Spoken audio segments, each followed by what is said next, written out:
ଜାନୁଆରୀରେ ଦୁଇଥର ଓଡ଼ିଶା ଆସିବେ ପ୍ରଧାନମନ୍ତ୍ରୀ ନରେନ୍ଦ୍ର ମୋଦି। ପ୍ରଥମେ ସେ ପ୍ରବାସୀ ଭାରତୀୟ ଦିବସରେ ଯୋଗ ଦେବାକୁ ଓଡ଼ିଶା ଆସିବେ। ଜାନୁଆରୀ 8, 9 ଏବଂ 10 ତାରିଖରେ ଭୁବନେଶ୍ୱରରେ ହେବ ପ୍ରବାସୀ ଭାରତୀୟ ଦିବସ। ପ୍ରଧାନମନ୍ତ୍ରୀ ମୋଦି ଏଥିରେ ସାମିଲ ହେବା ନେଇ କାର୍ଯ୍ୟକ୍ରମ ରହିଛି। ଏଥିସହ ଉତ୍କର୍ଷ ଓଡ଼ିଶା କନକ୍ଲେଭ ଉପଲକ୍ଷେ ପ୍ରଧାନମନ୍ତ୍ରୀ ପୁଣି ଓଡ଼ିଶା ଆସିବେ ବୋଲି ଆଜି କଟକରେ ଗତକାଲି ସୂଚନା ଦେଇଛନ୍ତି ମୁଖ୍ୟମନ୍ତ୍ରୀ ମୋହନ ଚରଣ ମାଝୀ। ରାଜ୍ୟ ପୁଲିସ ହାବିଲଦାର କନେଷ୍ଟବଳ ସିପାହୀ ମହାସଂଘ ବାର୍ଷିକ ଉତ୍ସବରେ ଏହି ସୂଚନା ଦେଇଛନ୍ତି ମୁଖ୍ୟମନ୍ତ୍ରୀ।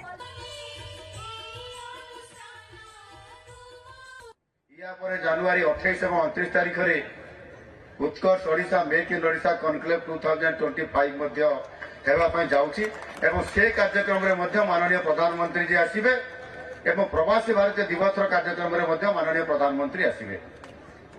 କାରଣ କି ଆମକୁ କାର୍ଯ୍ୟକ୍ରମ କରିବା ପାଇଁ ପୁରା ତୟ ଅଛି ଆଉ ସଫଳତାପୂର୍ବକ କରିବା ଆମେ ତାକୁ ଚ୍ୟାଲେଞ୍ଜ ହିସାବରେ ନେବା।